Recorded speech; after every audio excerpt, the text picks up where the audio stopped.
Buongiorno cari amici e benvenuti anche oggi nel canale vostro Marietto Veneziano. Il titolo è "I sogni muoiono all'alba e bisogna fare", no, perché, in questi giorni ho parlato di quelle persone che hanno in mano un martello e pensano che tutto il resto lo vedono come un chiodo, no, tutto il resto del mondo. Oppure quelle persone invece che hanno i doni e le qualità, però invece stanno in un certo senso, fermi, continuano a dire: "Il mondo è contro di me, il mondo è contro di qua, il mondo è contro di là". Però prima di iniziare il vostro Marietto vi chiede di iscrivervi al canale di The Garda, Marietto Veneziano.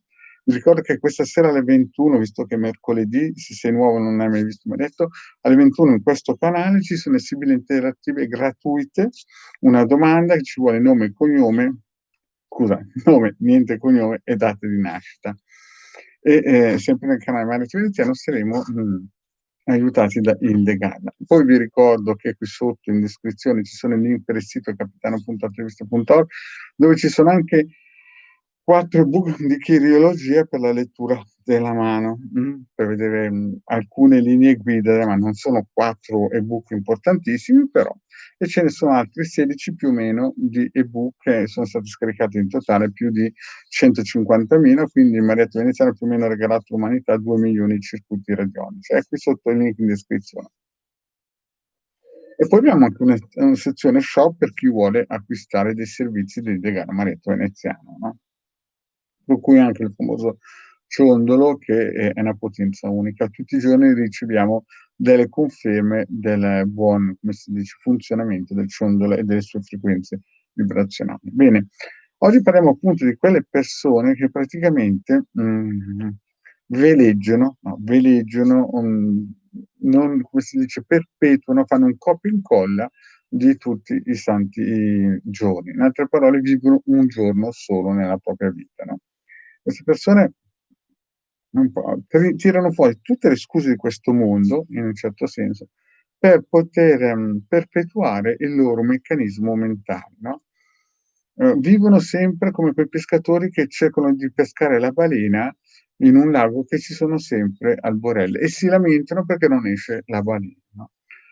Allora, è chiaro che il Marietto Veneziano mette i circuiti che sono gratuiti, chiaramente ci sono anche le consulenze a pagamento 20 €, 45 minuti solo con PayPal, però per le persone che si accontentano dei circuiti va bene, però bisogna stamparli e, come si suol dire, usarli, perché ci sono persone che, magari fanno domande sui social, però non muovono un dito, non stampano neanche il circuito e continuano a fare domande. Quindi bisogna un attimino prendere iniziativa, no, perché i sogni muoiono all'alba, e se voi avete qualcosa di buono in questo momento e non vi attivate per fare in modo che magari ci sono in giro quelli col martello che pensano che tutto quello che vedono è un chiodo e voi diventate, capite?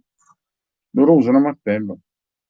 Quindi quando si sta bene, il Marietto ha sempre detto: attiviamo i circuiti difensivi di protezione del corpo aurico, eterico e quant'altro, no, questo è importante. E poi adesso, mi raccomando, guardate anche gli ebook di chirologia, che poi la lettura della mano sono gratuiti, sono 4 sul sito capitano.altervista.org. Mh. Poi, vorrei rispondere a una mia amicizia appunto che, l'altro giorno mi chiedeva di questi LIM, no, di questi LIM, di queste persone, perché è la prima volta che, lo sentiva, no, sentiva questa frase e non capiva che cosa sono. Allora, io personalmente ne ho conosciuti alcuni, no, alcuni quando ero giovane, sui 20 anni, quando ero piccolo, no, più di 30, 38 anni fa. E sono esseri che, non so se definirli geni o esseri, con dentro dei geni, comunque sono una popolazione che non è sicuramente umana, che vive a fianco degli esseri umani. Generalmente vivono nei boschi, no, infatti in alcune culture del Nord Europa sono ben conosciuti con vari nomi, no, e via dicendo. Poi ogni cultura del Nord Europa sa che esistono, cioè è una consuetudine sapere che esistono. C'è chi li chiama uomo coniglio oppure uomo cervo, comunque sono una, razza, no, che non hanno comunque niente, a che fare con gli esseri umani e riescono a fare io ho visto che riescono a fare cose molto potenti, no, chiaramente sono un altro livello dei cabalisti. I cabalisti sono un gruppo misterico umano, tra virgolette, no, però chiaramente, è un'altra qualità di anima che le persone, normali. E poi ci sono questi lim che non sono neanche umani, acquisiscono forme umane per farsi vedere, per poter in un certo senso pilotare il mondo a loro piacimento, no, invece ci sono i cabalisti invece che vogliono portare tutti i ca le anime antiche dei cabalisti alla Checa. E poi ci sono quelle persone che lo vedete anche voi, basta aprire un social, che sono ancora più sotto degli animali, perché vedete come trattano i gatti, i cani e altri animali, no. Quindi, quando li hanno incontrati effettivamente potevano trasformarsi, fisicamente in qualsiasi cosa essi volessero, i lim, Invece i cabalisti, chiaramente possono farlo, ma loro vivono nel mondo a venire, cioè già in questo mondo vivono, praticamente in paradiso. Bene, detto questo vi ricordo che stasera alle 21, il diagramma retto veneziano per le sibille interattive nel canale del Marietto e se volete nome, data di nascita, lasciate stare segno zodiacale, queste cose ed è tutto gratuito. Una domanda e via. Grazie cari amici e alla prossima, ciao.